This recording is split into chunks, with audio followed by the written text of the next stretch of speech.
I think you could say that Jalen Johnson is the biggest mystery among the first round prospects in this year's draft. He had a season at Duke that was full of injuries and disagreements with the coaching staff. However, despite this, he still flashed a lot of talent that makes me believe he should be a lottery pick. Maybe not the top 3 pick that I thought he could be entering the year, but definitely somebody I think is more than talented enough to still be in the top 10 lottery discussion. And today I'm going to be talking about the strengths, the weaknesses, and overall game of Jalen Johnson. But before we get into today's video, I've noticed that about 60.5% of you guys that watch my videos happen to not be subscribed. You happen to fall into that 60.5%, or you just happen to be new and like what you see. Feel free to like, subscribe, hit the notification bell, and be notified whenever I release a video. I make videos to take elements from film essays and apply them to basketball. I also make videos covering the NBA draft like this video and high school basketball as well. So if any of those things are of an interest to you, this is the channel for you. Let's try to get 100 likes on this video so YouTube will recommend it to others. With that being said, let's get right into the video.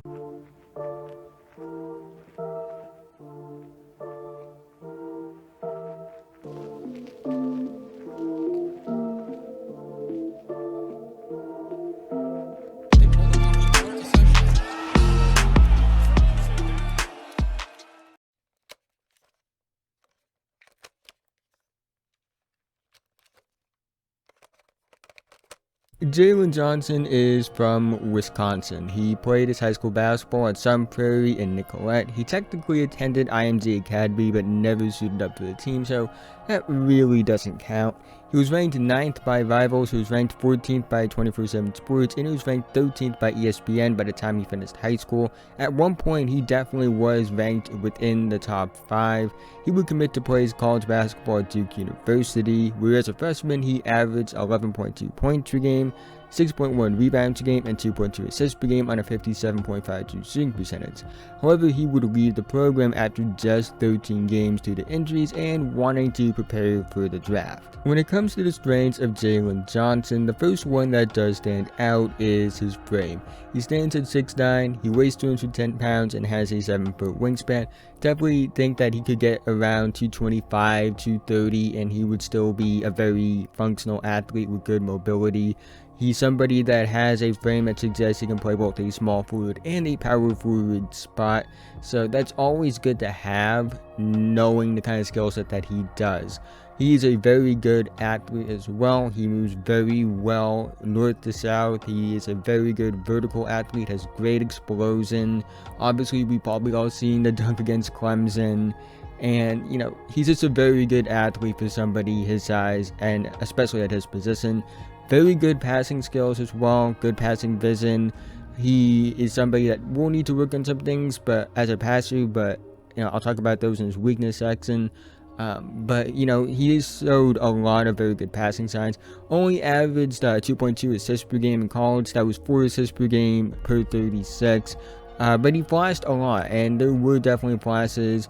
You saw it in the Clemson game. You saw it in the Pittsburgh game. You saw it in the Copan State game as well. And even in games where he didn't have a lot of assists, you definitely saw the passing potential and the passing skills that he has. He is very good on defense as well. I definitely think it's more potential than substance right now.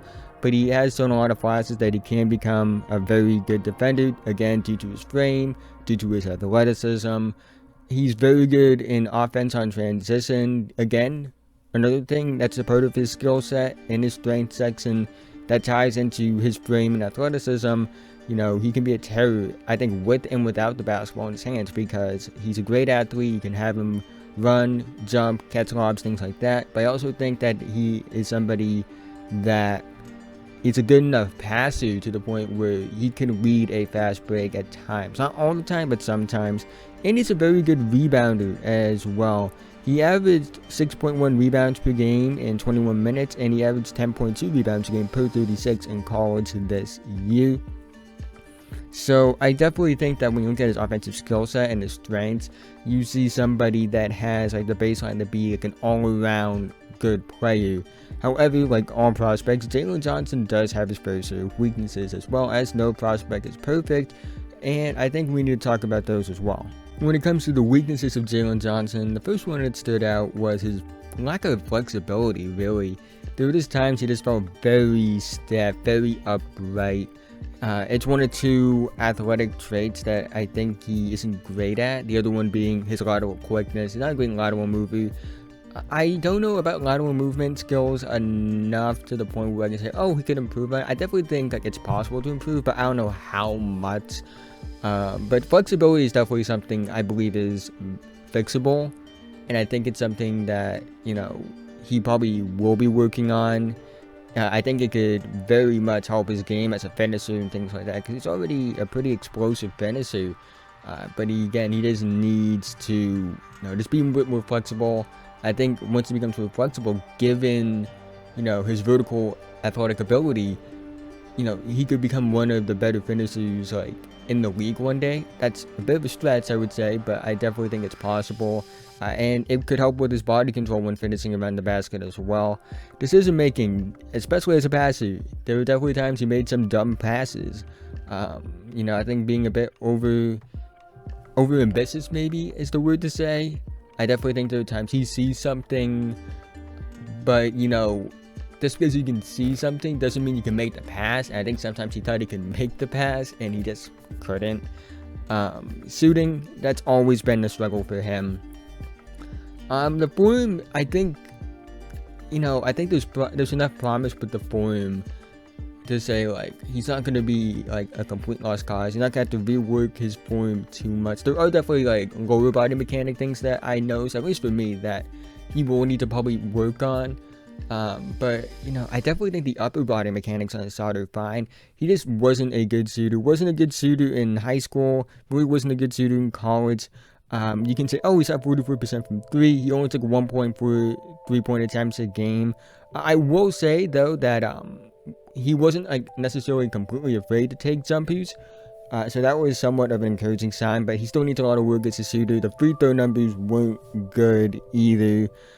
Scoring overall, you know, I definitely thought that entering the year he was somebody that could show a lot of signs as a scorer because he was very good in the post. I didn't see enough of that in college necessarily to put that in his strengths. But, you know, when I watched him play, like, in high school, it was very much like, okay, if he had to jump, which I think was very fixable because the form showed a lot of promise. There weren't a lot of problems with his form, and he wasn't, like, not confident. He was actually pretty confident, and he was willing to take open jumpers. So I thought he could just naturally improve on this. Obviously, that didn't happen. And I think that his scoring, like, just watching this stuff at Duke, I definitely think that his scoring, it is somewhat concerning. What kind of scorer can he be? Again, he does a lot of other great things well, but I definitely think, like, okay, what is the scoring like? Because that will determine his ceiling. Defensive awareness is the other thing. Not the first, won't be the last guy to have this problem, though. So I definitely think if he gets more locked in, he could. But again, that does actually ironically lead me into the last weakness point I have, which is his motor. Doesn't have, I wouldn't say he doesn't have a great motor, but it definitely runs hot and cold. Like, I'm never gonna say, oh, he has a bad motor, like, he doesn't like the game, this and that. I don't know him personally, so I can't judge him off that. But I will say with the motor, when you watch him play strictly based off on-court stuff, because I don't know enough about the off-court stuff to really speak on it, but strictly on-court, his motor does run a bit hot and cold. So yeah, that's really all the weaknesses that I had. This weakness section was way longer than I thought it would be, because I think I had more to say about his weaknesses and trying to explain them. But yeah, that's really all I had to say about his weaknesses. Jalen Johnson is ranked 13th on my board. My personal draft range for him is anywhere between 6 and 14. Likely draft range based off what I've seen from mock drafts, other people's big boards, both from among peers that are independent draft people, or even that work for companies that I know, as well as just the mainstream as well. I definitely think like 8 to 20 is the range for him. His ceiling for me is a high-level, two-way, versatile playmaking forward. Somebody that I think could average, like, you know, 15, 16, 17 points per game. Maybe can do like almost 10 rebounds per game and 5+ assists per game while playing very good defense, all NBA level defense.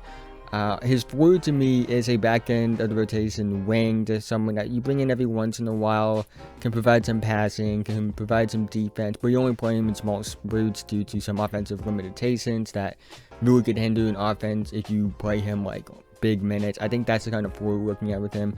Team fits. Sacramento Kings, I definitely think he would fit there due to his passing, due to the athleticism. They should be a team that's very fast given the players that they have. De'Aaron Fox, Tyrese Halliburton being a passing playmaker.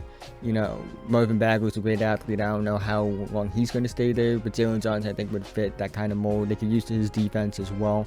Chicago Bulls, it's unlikely that they're going to be able to get him because I doubt he's going to fall to the second round at all. But he would be a good fit. He was somebody at the beginning of the year that, oh, he would be a great fit in Chicago. That's the team. I still think he could be, especially because Patrick Williams was somebody that I thought entering the year would be a power forward. He seems to have lost some of that thigh muscle that was holding back his movement skills. So I definitely think that Patrick Williams is someone he can play some small forward, and I think Jalen Johnson is somebody that can play the 4 as well. So that would have been a fun fit. It's highly unlikely it's going to happen now. And the Orlando Magic are the third team. I just think that they could use a player like this, just based off the talent that he has.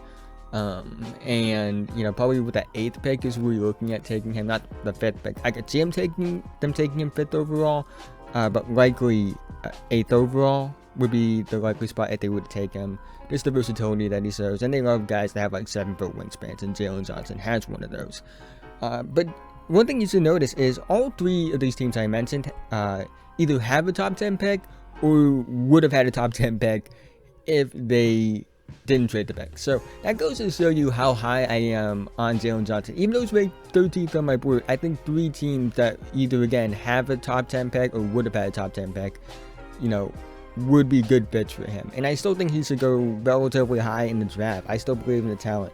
The reason he's 13th on my board is due to, you know, some of those like limitations with the scoring and the shooting that I didn't really see improve at all. And this other guys is showing more throughout the year, but I still think the talent's there, and I definitely think that if he hits his ceiling, he could return top 5 value in this draft. And I think that where some people have him going in this draft, like lower, like outside the lottery, things like that, I think that's ridiculous. If he falls out of the lottery, he's going to be a steal, because he's just too talented, in my opinion, to fall out of the lottery. And I definitely think that for some teams, he should be very high in consideration in the top 10. But that is the end of this video. If you've made it to this point, thank you so much. Again, if you haven't already, like, subscribe, do all those things. Be a big help to me. Let me know what you think about Jalen Johnson in the comment section below. I would love to hear your thoughts on him. What do you think his ceiling is? What do you think his floor is? Do you think he's a lottery talent? Where do you think he should go in the draft? What teams fit him? We'd love to hear that stuff, so I would appreciate if you left a comment. If you have time, go watch another video. I have over 400 videos on this channel, so I'm willing to bet you'll find something else that you like. So again, if you have more time, go watch another video. I would really appreciate that. But with that being said, have a nice day.